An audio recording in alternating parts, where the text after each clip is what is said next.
आपके पास अगर बुलेटिन है तो आप लोग देखिएगा, हम लोग उसमें है प्रेरितों का सार। वहाँ हम लोग मसीह विश्वास के बुनियादी बातों को, प्रमुख बातों को प्रेरितों के सार अपोस्टल क्रीड के रूप में हम लोग दोहराते हैं, और यह हमें याद दिलाना अति आवश्यकता है, क्योंकि आज हम उस जमाने में जी रहे हैं जहाँ शैतान अपने सेवकों को भी अपनी शिक्षा देने के लिए भेजता है। झूठे शिक्षक और झूठे आवश्यकता भरे पड़े हैं, और इन सब शिक्षाओं को जब आप सुनते हैं यूट्यूब के जरिया, चाहे दूसरे जरियों में या प्रचार के जरिए भी, तो इन वचनों को देखने की जरूरत है, क्योंकि ये वचन का निचोड़ है हमारे मसीह विश्वास का। और वहां जब हम पढ़ते हैं तो हम लोग पहला शब्द हम लोग पढ़ते हैं कि मैं विश्वास करता हूं, मैं विश्वास रखता हूं सर्वशक्तिमान पिता परमेश्वर पर।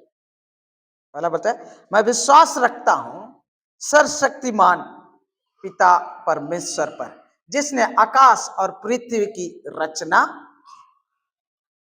और आज हम इसी पर थोड़ा से मनन करेंगे। बड़ा दिन में हम लोग आज पिता परमेश्वर के ऊपर थोड़ा सा मनन करें। और आज का देखने का विषय है पैतृक प्रेम।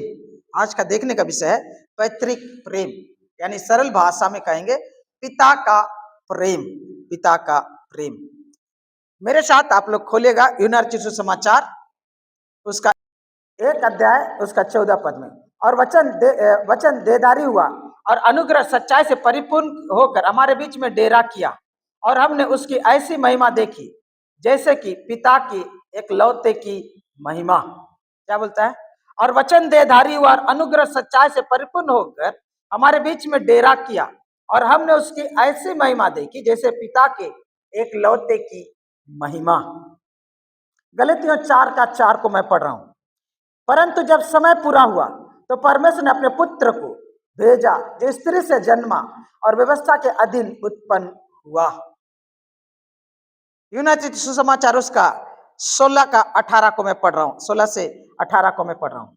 क्योंकि परमेश्वर जगत से ऐसा प्रेम रखा कि उसने अपना एकलौता पुत्र दे दिया, ताकि जो कोई इस पर विश्वास करे वह नाश न हो परंतु अनंत जीवन पाए। परमेश्वर ने अपने पुत्र को जगत में इसलिए नहीं भेजा कि जगत पर दंड की आज्ञा दे, परंतु इसलिए कि जगत उसके द्वारा उद्धार पाए। और जो उस पर विश्वास करता है उस पर दंड की आज्ञा नहीं होती, परंतु जो उस पर विश्वास नहीं करता वो दोषी ठहर चुका, इसलिए कि उसने परमेश्वर के एकलौते पुत्र के नाम पर विश्वास नहीं किया। इन वचनों को जब हम पढ़ते हैं तो हम लोग पाते हैं कि यीशु मसीह के इस संसार में आने के बारे में जब वचन वर्णन करता है तो उसे पुत्र के रूप में वर्णन करता है। पुत्र परमेश्वर के रूप में वर्णन करता है। जैसे हम लोग पढ़े, वचन देदारी हुआ और अनुग्रह सच्चाई से परिपूर्ण होकर हमारे बीच में डेरा किया, और हमने उसकी ऐसी महिमा देखी जैसे पिता के एकलौते की महिमा। इस वचन को जब पढ़ते हैं तो एकलौता कौन है? यीशु मसीह के बारे में बोल रहा है, लेकिन परमेश्वर को बोल रहा है कि पिता के एकलौते की महिमा। यीशु मसीह पिता का एकलौता पुत्र है। उसे परमेश्वर को पिता के रूप में, प्रभु यीशु मसीह को पुत्र के रूप में हमारे सामने यूनान रचित समाचार का लिखने वाला आत्मा के प्रेरणा से प्रस्तुत करता है। उसी प्रकार गलतियों का पुस्तक 4:4 को जब हम पढ़े तो हम लोग पौलुस को एक बोलते हुए पाते हैं, परंतु जब समय पूरा हुआ तो परमेश्वर ने अपने पुत्र को भेजा। परमेश्वर ने अपने किसको भेजा? पुत्र को भेजा। अगर और एक कौन है? जो व्यवस्था के अधीन उत्पन्न हुआ, जो स्त्री से जन्मा और व्यवस्था के अधीन उत्पन्न हुआ। ये यीशु मसीह के बारे में बोल रहा है, लेकिन ये बता रहा है कि परमेश्वर ने अपने पुत्र को भेजा, यानी कि परमेश्वर पिता है। परमेश्वर क्या है? पिता है। इन 3:16 से लेकर 18 पद को जब हम पढ़ते तो पाते हैं, क्योंकि परमेश्वर जगत से ऐसा प्रेम रखा उसने अपना एकलौता पुत्र को भेजा। पिता परमेश्वर ने एकलौता पुत्र को भेजा। समझ में आ रहा है?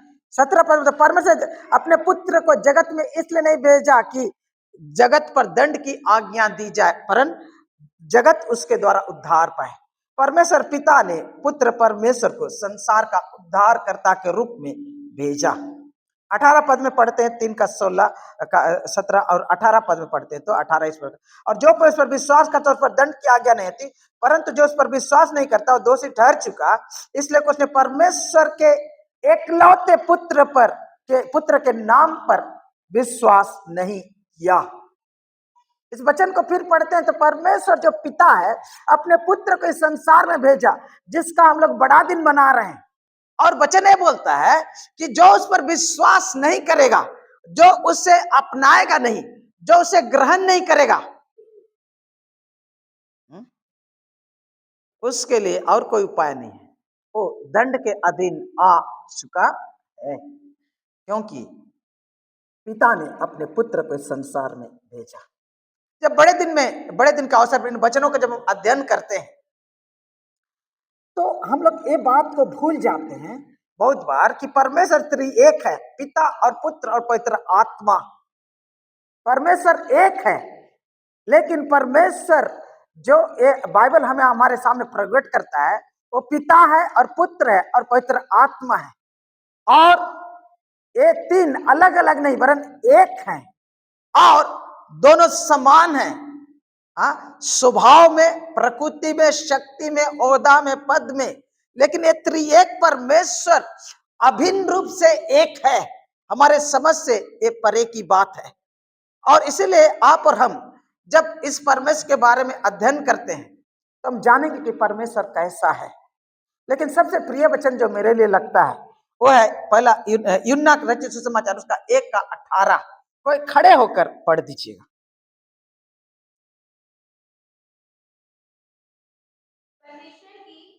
परमेश्वर को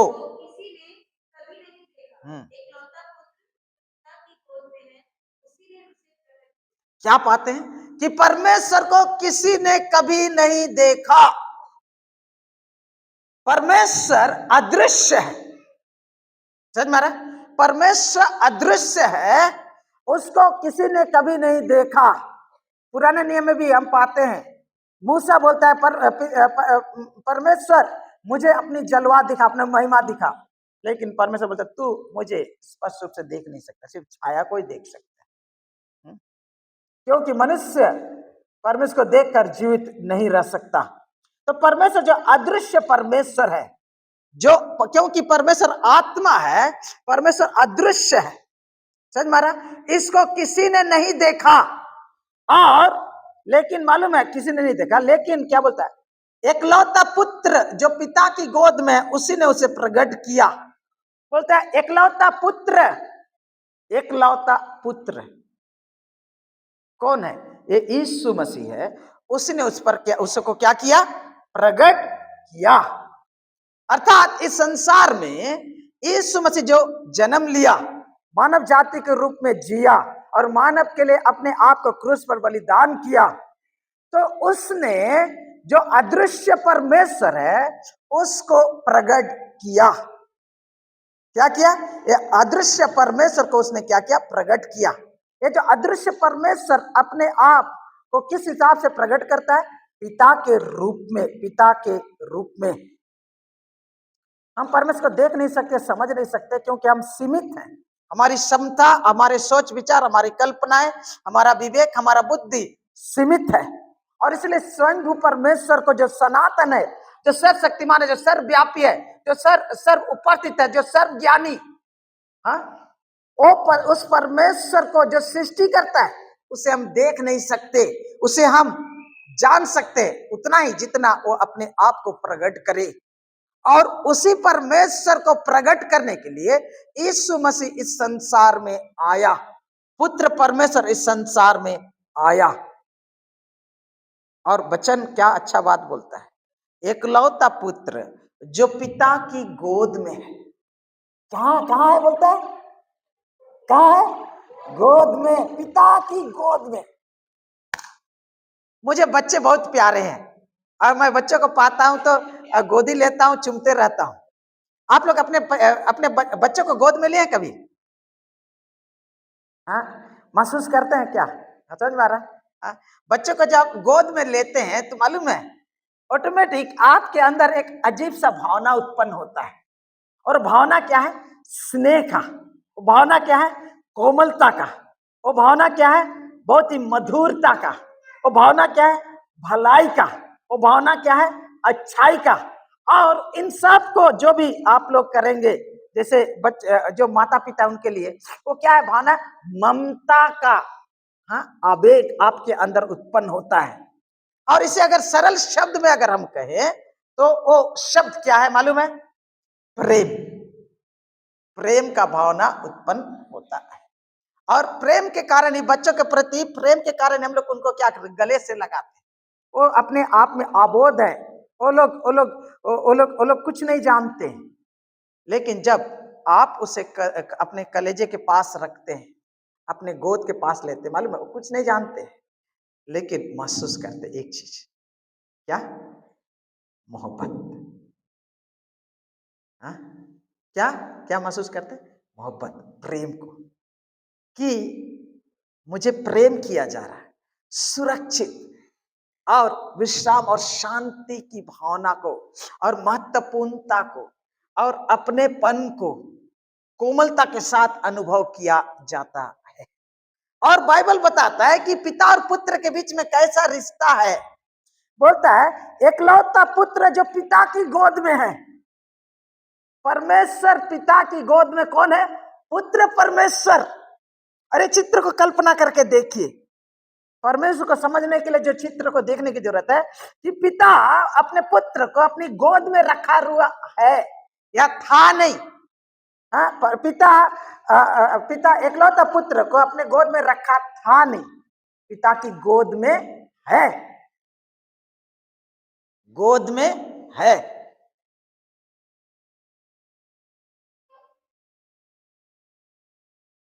जब हम लोग छोटे थे, हम लोग को बहुत गोद में लिया गया माँ बाप के द्वारा, दूसरे प्रियों के द्वारा जो हमें प्यार करते थे, है ना?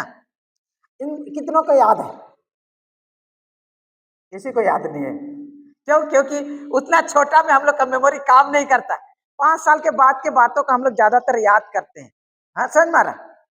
और हमको उतना याद नहीं है। लेकिन मालूम है आप सबको बहुत सारा गोद में लिया गया, बहुत बार गोद में लिया गया, और आपने उस प्रेम और ममता को, उस स्नेह को अनुभव किया। यहाँ परमेश्वर का वचन कहता है कि पिता पुत्र को अपने गोद में रखा हुआ है, अपने गोद में रखा हुआ है। उसी ने, वही वही पुत्र परमेश्वर ने उसको क्या किया? संसार के सामने पिता को प्रकट किया। मुझे अपने पिताजी के बारे में ज्यादा कुछ नहीं, कई बार मैं आप लोग को बता चुका हूं, ज्यादा कुछ याद नहीं है, लेकिन इतना याद है जो अच्छी चीजों को मैं याद करता हूं कि मेरे ऊपर मेरे ऊपर बहुत फकर करते थे। लेकिन सबसे करीबता का जो याद है मुझको, इसे ठंडा के समय में हम जहाँ उड़ीसा से आए, बहुत ठंड होती है, कप कपी का ठंड होती है, समझ मारा। और खेतों में अगर जाएंगे तो आपका पैर एकदम लगेगा बर्फ के ऊपर, आप चल रहे हैं और आपका पैर जलने लगेगा आग की तरह, क्योंकि इतना ठंडा में कनकना जाता है। हाँ, और चमड़ा फटने लगता है, और मुंह से धुआं निकलने लगता है। हाँ, धुआं निकलने लगता है, इसलिए आग हम लोग बहुत तपाते हैं, है ना? तो हमको इस कड़कड़ी के धूप में, ठंड में, मुझको याद है जब हम लोग सोते थे खाट में। हाँ, लकड़ी का खाट रहेगा और कांस का जो रस्सी से बना हुआ खाट है, उसमें हम लोग गुदड़ी, हाँ, उसमें कांथा बिछा के सोए रहेंगे, तो नीचे से भी हवा मार रहा और ऊपर से तो हवा चलेगा ही। हाँ, घर घर में हम लोग सोए हुए हैं। तो मैं एक चीज जो मुझे अच्छी तरह से याद है, वो क्या है मालूम है? मेरे पिताजी के साथ मैं सोता था, छोटा था, कितना छोटा था याद नहीं, लेकिन अभी तक ये चित्र, ये याद मुझे याद है। क्या? कि मैं पिताजी के साथ एकदम सट कर सोता था और मेरे पैरों को उनके घुटनों के बीच में डाल देता था, ऐसे करके सोया हुआ, और उनका पैर का घुटना मुझको चाप के रखा हुआ रहता था, उनके बदन का गर्मी मुझको मिलता था। कितनों को याद है? शायद आप लोग को ऐसा महसूस नहीं हुआ होगा, लेकिन मुझे याद है मेरा पिताजी कैसा भी थे। मुझे बचपना का याद है, तो ये याद है। हमको ये भी याद है कि हम पिताजी को जेल में मिलने जाते थे, छोटे थे। हाँ, लेकिन वो जेल वाला मेरे लिए कोई फर्क का बात नहीं है। मुझे ये अच्छी तरह याद है कि मेरे पिताजी ठंड के समय में मुझको अपने छाती के पास चिपका के रखते थे और उनके पैरों घुटनों के बीच में मेरा घुटना पैर हुआ करता था और वो जो कोमलता उष्णता मालूम है मैं महसूस किया करता था ठंड के मौसम में। और यहाँ तो यहाँ ये जो चित्र प्रभु यीशु मसीह के बारे में बोला गया है वो ये है कि एकलौता पुत्र जो पिता की गोद में है।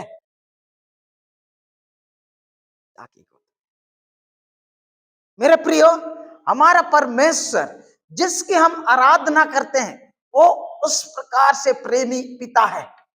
बहुत बार हम लोग अपने परमेश्वर को उस हिसाब से देखते जैसा मेरा बाप था, पीटने वाला, हाँ, बेल्ट से पीटने वाला, डंडा से पीटने वाला, शायद पियक्कड़ था, जब बाप रहते हुए भी नहीं था, अनुपस्थित था क्योंकि उसको कोई परवाह नहीं थी। शायद वो बहुत ही खूंखार प्रकार का था, शायद वो पिताजी दूर रहता था, कभी कभी आता था, शायद आपका पिताजी आपको कभी कभी प्रेम को नहीं दिया जो आप प्राप्त करना चाहते थे। और इसके कारण बहुत बार हम लोग परमेश्वर को जिस चित्र के रूप में हम लोग देखते हैं, जिस व्यक्ति के रूप में देखते हैं, तो अपने पिता का जो खामियां हैं, पिता की जो गलतियां हैं, पिता की जो जो जो जो बुराइयां हैं, उसको हम परमेश्वर के प्रति भी प्रतिफलित करते हैं। अब बोले परमेश्वर पिता बोले से जरूर मेरा खड़ूस पिता की तरह ही होगा, हाँ? नहीं, परमेश्वर वैसा नहीं है। एक व्यक्ति के बारे में मैं पढ़ रहा था, वो ना परमेश्वर को बारे में बहुत ही गलत धारणा था उसके अंदर। कारण क्या था, उसका पिताजी पुराने जमाने में वो डॉक्टर था, जब एनेस्थेसिया नहीं निकला था, इंजेक्शन के द्वारा जो सुन्न किया जाता शरीर को, वो नहीं निकला हुआ था, तो वो ना अपना बच्चा को चाह रहा था कि उसका जो बेटा है वो क्या करे, मजबूत बड़े मर्द बने, मजबूत बने और मर्द बने। और ये जो डरपोक और छोटा छोटा ये सब गलत वो चीज उनके उसके पास उसके अंदर नहीं, इसलिए उसको वो मजबूत मर्द बनाने की कोशिश कर रहा था। इसलिए क्या करेगा, वो डॉक्टर जो था जब किसी का ऑपरेशन कर रहा है तो अपना बेटा को वहां पर लेके जा रहा है और खड़ा होकर देखने के लिए उसको बोलता है।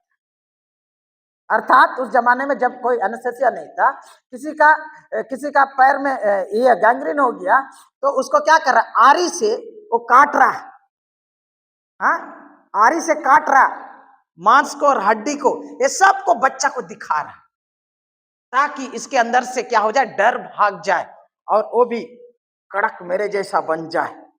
लेकिन मालूम है वो इस बात को समझ नहीं सक रहा था कि मेरे बच्चे इंग्लिश में बोलते हैं ट्रॉमाटाइज हो रहा, वो बहुत ही डर जा रहा, उसे उसे अजीब सा लग रहा और उसके अंदर बहुत ही मतलब मर्दानगी नहीं आ रही, पर उसके अंदर भय आतंक घुसते जा रहा है कि मेरा पिताजी कैसा पिताजी है कि जिंदा आदमी को काट रहा है और खून खराबा जो देख रहा है। और इसके कारण उसके अंदर पिताजी का जो चित्र है वो बहुत ही क्रूर, हाँ, दयाहीन, हाँ, मायाहीन,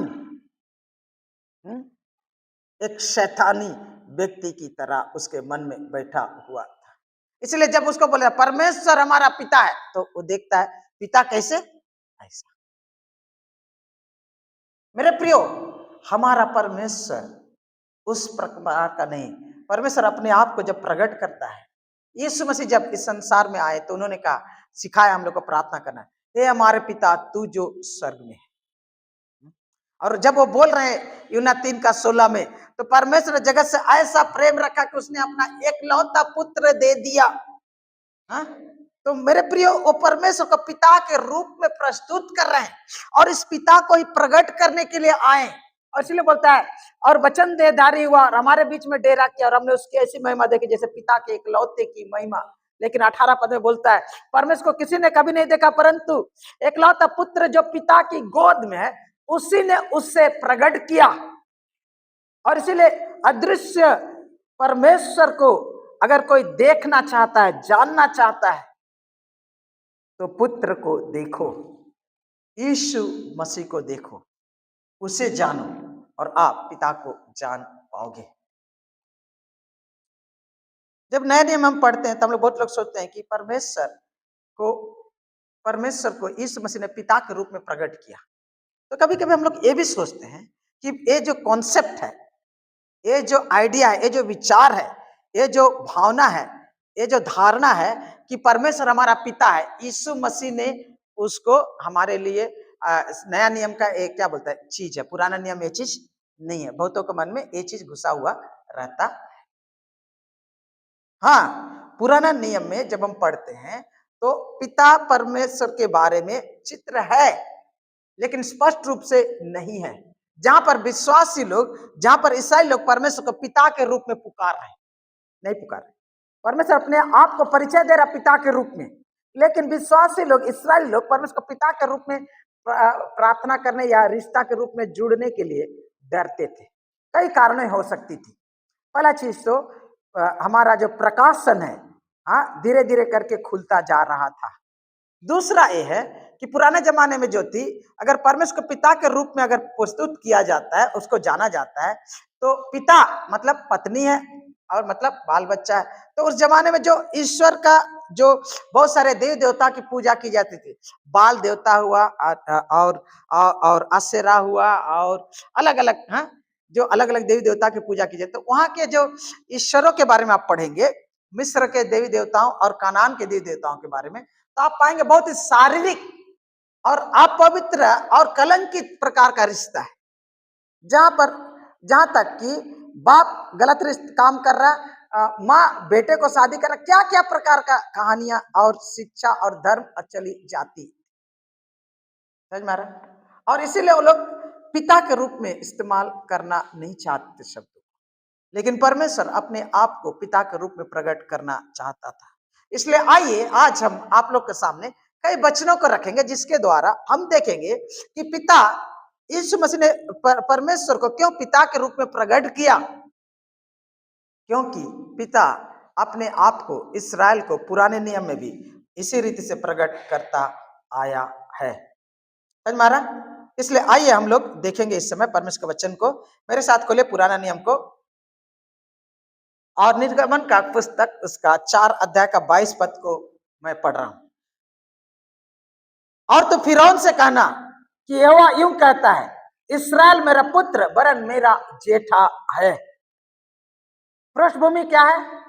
इस्राएली लोग मिस्र देश में 430 साल गुलाम थे। परमेश्वर उनको वहां से आजाद करने के लिए लेकर आना चाहता, आजाद करके निकालना चाहता है।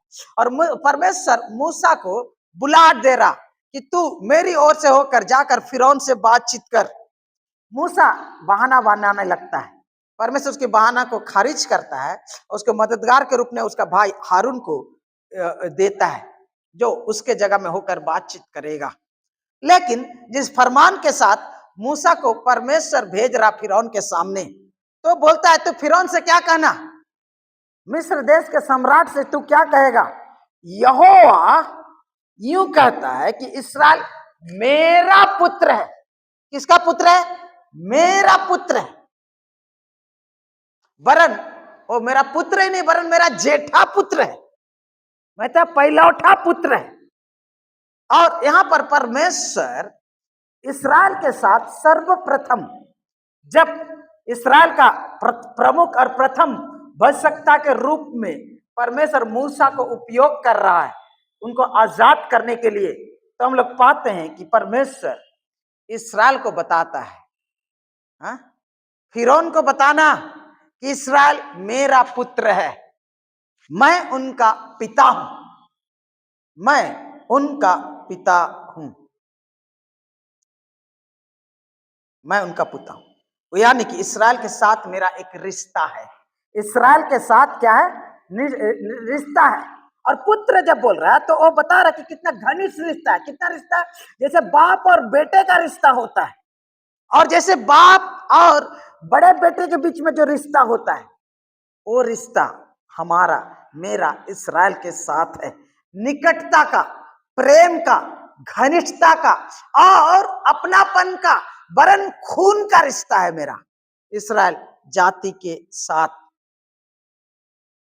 और इस्राएल के इतिहास, मानव जाति के इतिहास में पहली बार एक राष्ट्र है, एक जाति है, एक जाति, एक कौम है जिसे परमेश्वर पूरे जाति को अपना पुत्र के रूप में क्या कर रहा?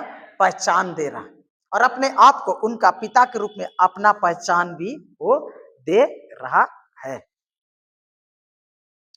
और बोलता है कि तू इनको छोड़ ताकि ये लोग मेरी आराधना करें। और परमेश्वर उसके बाद उनका अद्भुत अद्भुत बड़े बड़े अद्भुत अद्भुत काम करता है। हाँ, 10 तो महामारी को भेजता है और मिस्र के गुलाम से उनको आजाद करके लेकर आता है। क्यों मालूम है? क्योंकि बोलता है इस्राएल मेरा पुत्र है, वरन मेरा जेठा है, तो उसे गुलामी में रखा है और अब तो उसे गुलामी में नहीं रख सकता। मैं उनको छुड़ाऊंगा, मैं उनको आजाद करूंगा। और परमेश्वर ने इस्राएल को आजाद किया। और मैं आपको ये बताना चाहता हूं, अगर परमेश्वर पिता है तो नहीं चाहता कि उनके पुत्र किसी तरह के बंधन में रहे, किसी प्रकार के गुलामी में रहे, किसी के अधीन रहे। कोई उनको सताए तो उनका शोषण करे, तो उनका अत्याचार करे, तो उनका गलत फायदा उठाए। परमेश्वर ये बर्दाश्त नहीं कर सकता। समझ में आ रहा? और इसीलिए परमेश्वर उनका उद्धार करता है, उनको मुक्ति देता है, उनको छुटकारा देता है इस्राएल के गुलामी से। ये पिता का प्रेम करता है।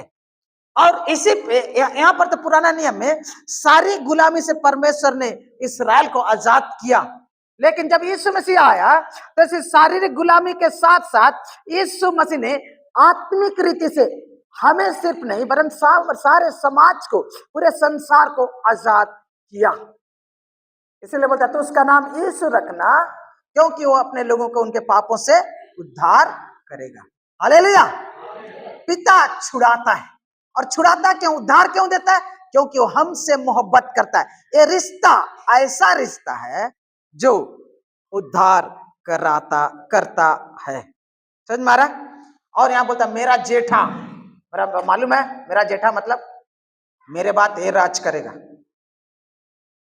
मेरा पदवी ये लेगा, मेरा सम्मान इसको मिलेगा, मेरी प्रतिष्ठा इसको मिलेगी,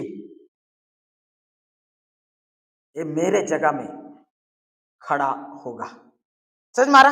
जेठा शब्द जब हम लोग पढ़ते हैं तो हम लोग को समझने की जरूरत है पुराना जमाने में क्या था। और जैसे कि हम कई बार प्रचार करते हैं, आपको समझाएं, जेठा लड़का जो रहेगा, बड़ा बेटा, जब दो भाई हैं और संपत्ति भाग होगा तो 3 भाग में भाग होगा, और बड़ा बेटा को 2 भाग मिलेगा और छोटा बेटा को 1 भाग मिलेगा। समझ मारा? क्योंकि वो बड़ा है और वो उसको विशेष सौभाग्य मिला है। फिर जो भी अधिकार रहेगा, कौम का अगर लीडर है तो बड़ा बेटा उसका लीडर बनेगा, उसका लीडर बनेगा, प्रधान बनेगा, मुखिया बनेगा, और वो प्रतिनिधित्व करेगा। सम्मान और इज्जत उसे मिलेगी, संपत्ति भी उसे अधिक मिलेगी। समझ मारा? और बहुत कुछ था। और यहाँ पर परमेश्वर कह रहा कि इस्राएल मेरा जेठा है, तो परमेश्वर कह रहा कि ये जो जाति है ये मेरे खास हैं, इनको तुम गुलामी में नहीं रख सकते हो। मैं पिछले सप्ताह एक जन का शिक्षा सुन रहा था, बहुत अच्छा। कौन यहूदी है? अभी जो इस्राएल में है वो लोग यहूदी हैं या नहीं है? तो उन्होंने बहुत अच्छा शिक्षा दिया, वचन को शिक्षा दिया, बहुत अच्छा गहराई से शिक्षा दिया। लेकिन उनका कहने का यह है कि अब इस्राएल जाति जो आज इस्राएल में पाया जाता है, उनको परमेश्वर ने रिजेक्ट कर दिया, क्योंकि उन्होंने यीशु मसीह को रिजेक्ट किया। और असली यहूदी कौन है? वही जो इब्राहिम के संतान है विश्वास के द्वारा, और जो यीशु मसीह को अपना कर उसके पीछे चलते हैं, वही सच्चा यहूदी हैं। और इनके ऊपर वो शिक्षा वो दे रहे थे, बहुत अच्छा शिक्षा दिए, कोई खराब नहीं है उसमें। लेकिन उनका कहना ये था, आज ये जो इस्राएल जाति पाई जाती है, वो लोग परमेश्वर को त्याग दिए हैं, वो लोग नकली यहूदी हैं। असली यहूदी हम हैं, असली यहूदी इस्राएल कलीसिया है, इसलिए उनका सपोर्ट मत करो। उनका कहना ये था। लेकिन मैं अगर परमेश्वर के वचन को थोड़ा बहुत भी समझता हूं और जानता हूं, तो मैं आपको ये बताना चाहता हूं कि परमेश्वर जिसने इस्राएल को चुना, इसलिए नहीं चुना कि वो लोग परफेक्ट है, इसलिए नहीं कि वो लोग सिद्ध हैं या पवित्र हैं, वरन उसने अपने ही प्रेम के खातिर इस्राएल जाति को चुना। वरन इस्राएल जाति आज परमेश्वर से दूर है, यीशु मसीह को इनकार कर चुके हैं। लेकिन परमेश्वर इब्राहिम से जो वाचा बांधा था, वो सनातन की वाचा, अनंत काल की वाचा था, अटूट वाचा था। वो वाचा आज इस्राएल के साथ नहीं टूटा है। यीशु मसीह के साथ आने के साथ साथ वो वाचा नहीं टूटा है। यीशु मसीह कहता है मैं तुम्हें एक नई वाचा देता हूं, हम इस नई वाचा के वारिस हैं। हाँ, और इसीलिए हम इसराइल, आत्मिक इसराइल तो हैं, लेकिन परमेश्वर का जो योजना था इसराइल जाति के साथ अभी भी समाप्त नहीं हुआ है। क्योंकि रोमियो का पुस्तक 9, 10, 11 को पढ़िएगा, एक समय आएगा कि वो लोग भी मन फिराएंगे और यीशु मसीह को स्वीकार करें। समझ में आ रहा? क्यों? क्योंकि परमेश्वर ने उन्हें चुना। परमेश्वर का योजना उनके लिए अभी भी कायम है, अभी भी कायम है। और अगर इस वचन को जब आप पढ़ें आप लोग, तो उसे अगर आगे पढ़ेंगे तो आप पाएगा कि अगर तुम इनको नहीं छोड़ोगे तो चेतावनी देता है, याद रखिए इसका अंजाम बहुत बुरा होगा। 23-24 को पढ़ेगा तो आप पाएगा इसका अंजाम बहुत बुरा होगा। आइए मेरे साथ खोलिए व्यवस्था विवरण का पुस्तक, उसका 1 का 31 को कोई मेहरबानी करके पढ़ दीजिएगा जल्दी से।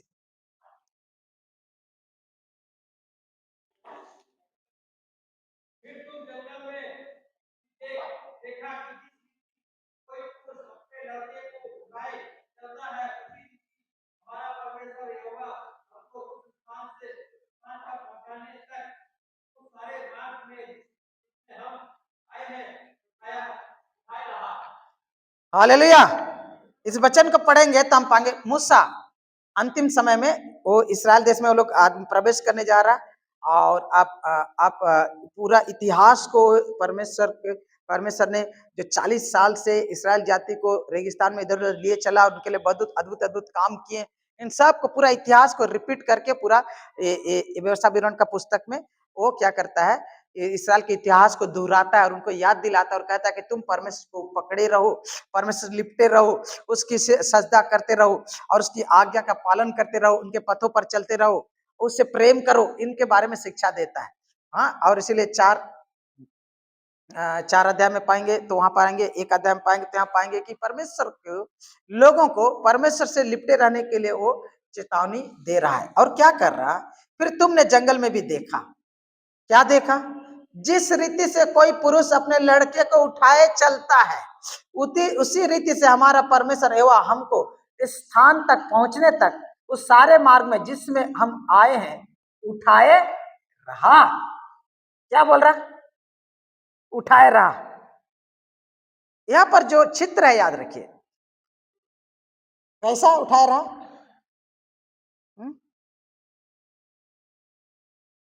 जैसे पिताजी अपने बच्चे को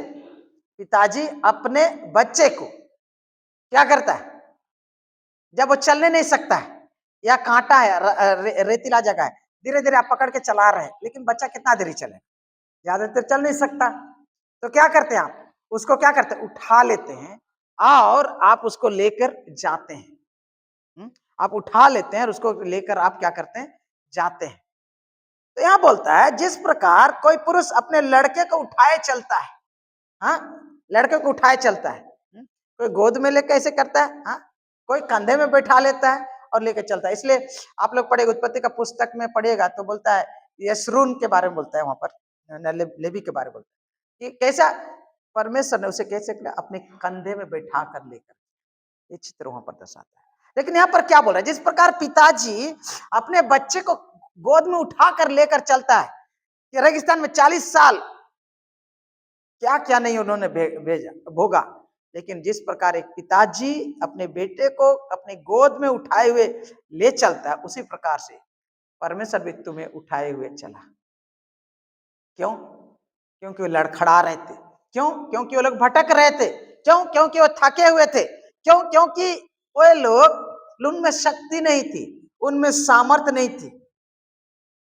और वहां पर एक चित्र रखा है, परमेश्वर जो तुम्हारा पिता है तुम्हें गोद में उठाकर लेते आया है, तुम्हें लेते आया है। पिता ढोता है तुम्हारे ओजन को, तुम्हारे भार को, वो तुम्हें सुरक्षा प्रदान करता है, तो वो तुम्हें मार्ग प्रदर्शन करता है। समझ मारा? गोदी में उठाया मतलब पूरा बोझ उठा लिया।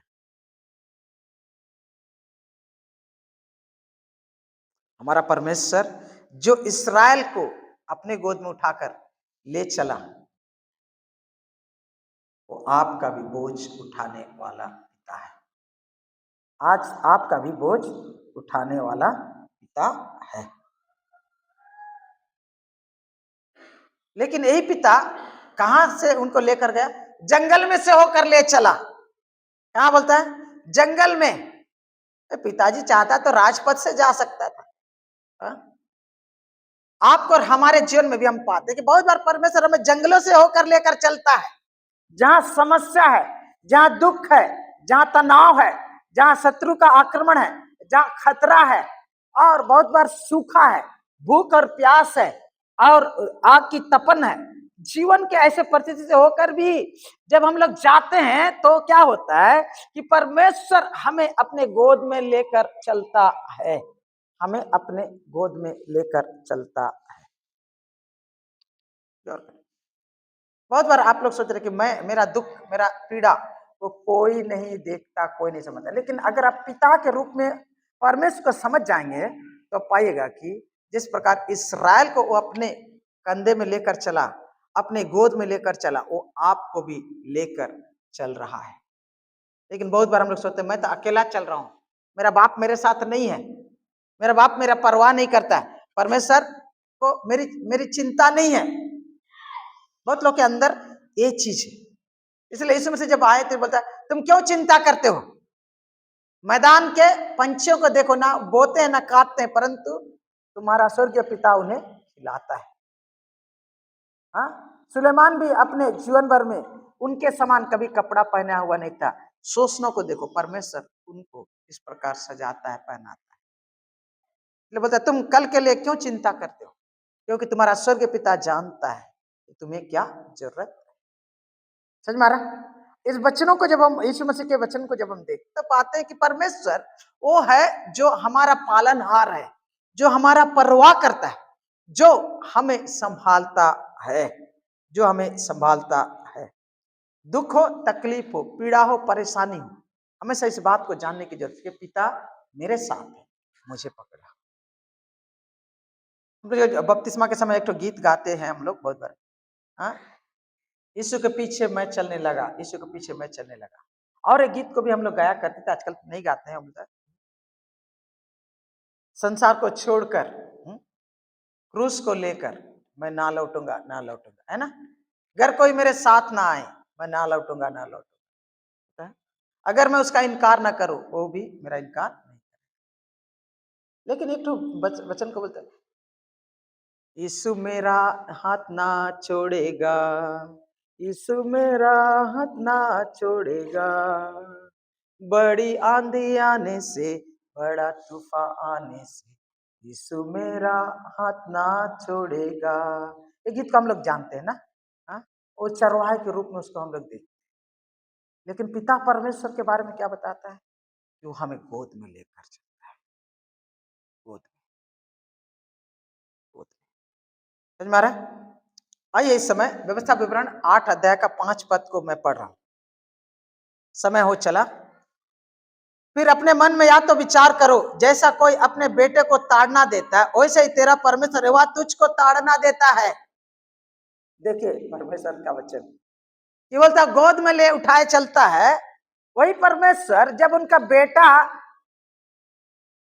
आप देखे कौन बेटा, अच्छा पिता अपना बेटा को क्या करता? ताड़ना देता है, उसको मार नहीं डालता। ताड़ना मतलब डिसिप्लिन करता है, अनुशासन करता है। अगर कोई पिता अपने बेटे को सुधारता नहीं, उनको ताड़ना नहीं देता, तो याद रखिए सचमुच में उसको प्यार नहीं करता। ताड़ना बच्चे को बर्बाद करने के लिए, नष्ट करने के लिए नहीं है, या दर्द देने के लिए नहीं है, वरन उसको सुधारने के लिए, उसकी अच्छाई के लिए, उसके भलाई के लिए है। मैं बहुत बार आप लोग के सामने बताया हूं कि जब मैं क्लास 3 में था तो मैं स्कूल जाया करता था, हाँ, और मालूम है स्कूल जाएंगे, रेडी होंगे, नहाएंगे धोएंगे, टिफिन लेंगे और स्कूल निकलेंगे। लेकिन अपना एक दोस्त था, अलेक्जेंडर था उसका नाम, उसके साइकिल में बैठेंगे हम, और वो उसके, और नहीं तो वो अलग से जाएगा, मैं अलग से जाऊंगा। और यहाँ से जा रहे हैं हम लोग, मान लीजिए हम लोग का स्कूल है काली घाट में, हम क्या करेंगे बीच में भवानीपुर में रेलवे का पार्क था, वहीं पर जाएंगे और हम लोग बीच में क्या करेंगे, वहां खेलते रहेंगे खेलते रहेंगे खेलते रहेंगे दिन भर, और टिफिन खाएंगे।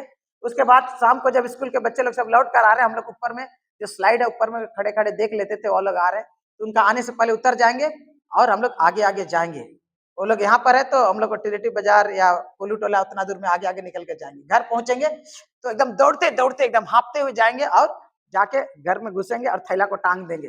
माँ बाप सोच रहा एक खेलने का चक्कर में जल्दी जल्दी दौड़े दौड़े आ जाता है, लेकिन असली में हम स्कूल से लौट स्कूल ही नहीं गए। और ऐसा टोपी पहना है 3 महीना तक, किसी को पता ही नहीं चला। 3 महीना के बाद क्या हुआ कि मेरा अलेक्जेंडर जो दोस्त बन गया था, पार्टनर इन क्राइम, समझ मारा, वो उसके पास पैसा हुआ करता था, साइकिल था उसके पास, हम तो पैदल जाते थे हम लोग ज्यादातर लोग, वो भी खाली पर। तो ऐसे समय में क्या हुआ कि वो बोला हमारे घर चलो, अच्छा दोस्ती हो गया। तो हम क्या किए, यहाँ है हम लोग का पार्क, ये है हम लोग का स्कूल, यहाँ से मेरा घर, तो हम क्या करेंगे, यहाँ से जाते थे, यहाँ खेलते थे, स्कूल कभी नहीं जाते 3 महीना। उसके बाद क्या हुआ, 3 महीना बाद वो लड़का बोला कि चलो मेरा घर चलो। तो हम क्या किए, इसके साथ क्या किया, अपना घर नहीं जाके यहाँ पास होके, माँ बाप को भी नहीं बताएं, उसका घर उधर था करीब 8 किलोमीटर दूर, वहां वहां जा, फिर वहां रहे। उसके बाद फिर आए, वहां भी घर में वो भी धोखा दे रहा, हम लोग आए और फिर खेल रहे हैं, आए और फिर खेल रहे हैं। 3 दिन ऐसा हो गया। उसके बाद क्या विपत्ति काले विपरीत बुद्धि, वही हुआ, समझ में आ रहा। और क्या हुआ, एक दिन क्या हुआ, 3 दिन के बाद हम घर नहीं गए, तो घर में खोज हो रहा, मेरा सब चारों तरफ खोजा खोजी हो रहा। मेरी माँ रोते रोते यहाँ वहां जा रही, स्कूल गई, मामा घर गई, और आखिरी में तीसरा दिन में क्या हुआ, मामा घर जब गई और लौट कर आ रही थी तो मुझे क्या, उसने देखा एक पानगुमटी का तख्ता जो होता है ना, पानगुमटी के बाहर में 2 खूटा रहता और तख्ता रहता था पर, वहां पर बैठ के सब बीड़ी और सिगरेट खाने वाला और गप्पा मारने वाले लोग बैठे, वहां मैं थैला के साथ बैठा हुआ था।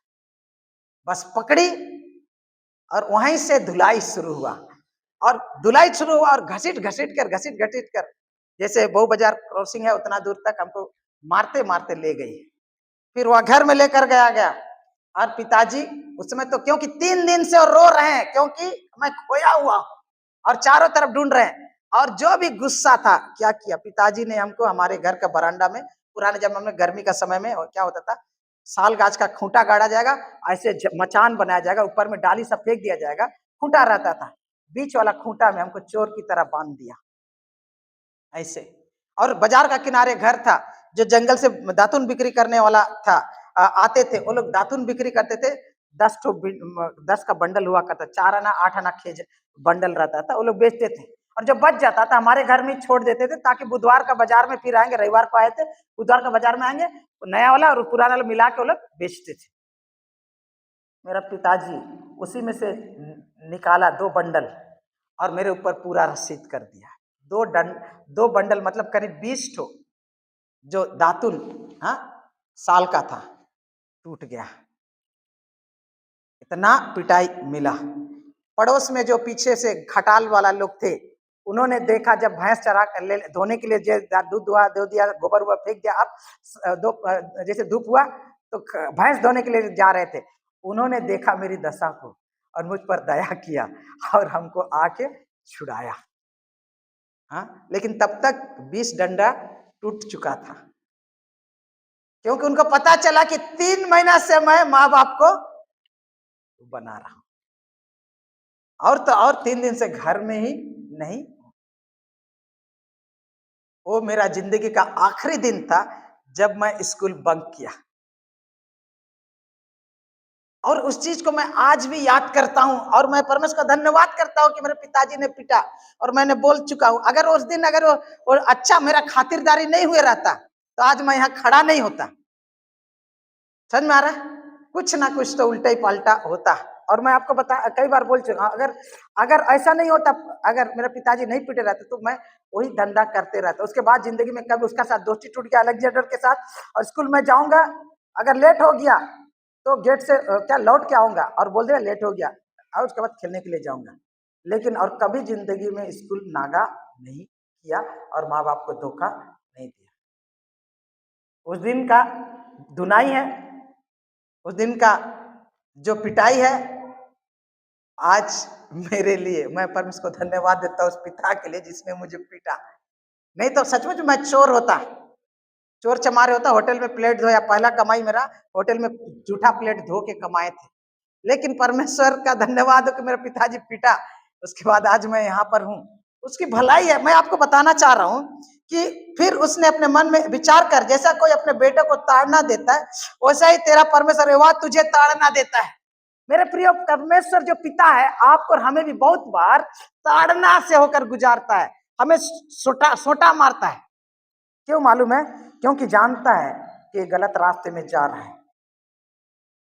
समझ मारा? जब हम जीवन के कुछ परिस्थितियों से होकर गुजरते हैं, तुम घटनाओं को देखते हैं, क्यों मेरे साथ ऐसा हो रहा है, क्यों दुख और तकलीफ से होकर मैं गुजर रहा हूं, क्यों मेरे साथ ये साथ हो रहा है। हम लोग बहुत परिस्थितियों को देखते हैं, हालातों को देखते हैं, दुख को देख ले, तकलीफ को देखते हैं, लेकिन उससे परे देखो एक पिता का प्यार जो मुझे ताड़ना से होकर गुजार रहा है। क्योंकि नीति वचन कहता है, लड़के के मन में मूर्खता की गांठ बंधी हुई रहती है और अनुशासन की छड़ी से उसे दूर किया जाता है।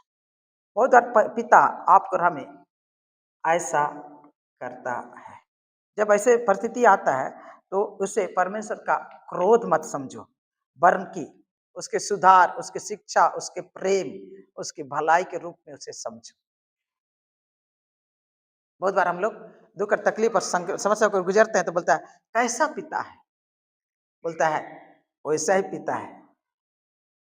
नीति वचन 3:12 को पढ़ दीजिएगा, और समय हो गया, हम यहीं पर खत्म करेंगे। नीति वचन 3:12 कोई पढ़ेंगे। यहोवा जिससे प्रेम रखता है, प्रेम करता है, उसको डांटता भी है, जैसे कि बाप उस बेटे को जिससे वो क्या करता है, अधिक चाहता है, जिसको बहुत चाहता है, जिसको अधिक चाहता है, जिसे क्या बोलते हैं, बेइंतहा से चाहता है, उसको क्या करता हूं, उसके धुनाई भी करता है। क्यों मालूम है? उसका प्यार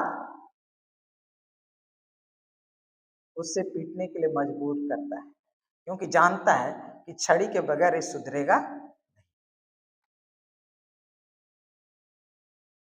इसलिए अपने पिता के अनुशासन को क्रोध या कठोरता या निर्दयता न समझो, क्योंकि उसका प्रेम ही है जो अनुशासन को छड़ी का उपयोग करने के लिए उसे बाध्य करता है।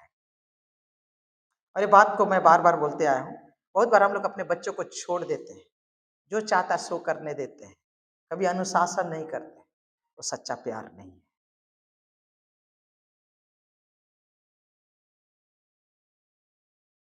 सच्चा पिता अपने बेटे को ताड़ना देता है। मेरे प्रियो, पुराना नियम में बहुत सारे वचन है, लेकिन पुराना नियम में हम पिता को प्रेमी पिता के रूप में देखते हैं, और नया नियम में वही प्रेमी पिता अपने पुत्र को संसार में भेजा, जिसने उसे प्रकट किया। परमेश्वर को किसी ने कभी नहीं देखा, एकलौता पुत्र जो पिता की गोद में है, उसी ने उसे प्रकट किया। आइए हम सर को झुकाएं। पिता, आज की तारीख में हम प्रार्थना करते हैं तेरे प्रियों के लिए। आज हम प्रार्थना ये करते हैं पिता कि अपने उस प्रेम को, अद्भुत प्रेम को जो पिता तू हमसे करता है, हम एहसास कर सके, महसूस कर सके, और तेरे छवि को जहां बिगड़ी हुई है परमेश्वर प्रभु हमारे मन में, तेरे कारण नहीं, हमारे अपने गलत धारणा और विचारों और अनुभवों के कारण, नमूनों के कारण प्रभु उन्हें दूर कर, और तेरे अद्भुत अद्वितीय पिता के प्रेम को हमें महसूस करना सिखा, ताकि हम तुझसे प्रेम करें। धन्यवाद, तूने हमें अपना संतान बना लिया। यूहन्ना 1:12 में तूने कहा है प्रभु, परंतु जितने उसे ग्रहण किया उसने उन्हें परमेश्वर का संतान होने का अधिकार दिया, अर्थात उन्हें जो उसके नाम पर विश्वास रखते, न मांस से, न लहू से, और न मनुष्य की इच्छा से उत्पन्न हुए, परंतु परमेश्वर से उत्पन्न हुए। हाँ प्रभु यीशु, तुझ पर विश्वास करने के द्वारा आज हम स्वर्गीय पिता का संतान के रूप में नया जन्म प्राप्त किए हैं। पिता के प्रेम को महसूस करने के लिए वो पवित्र आत्मा प्रभु यीशु हमारी सहायता कर। ये प्रार्थना यीशु के नाम में मांगते हैं, आमीन। और त्रिएक परमेश्वर पिता पुत्र पवित्र आत्मा की सहभागिता में से प्रत्येक के साथ अब से लेकर सदा लो बनी रहे, आमीन।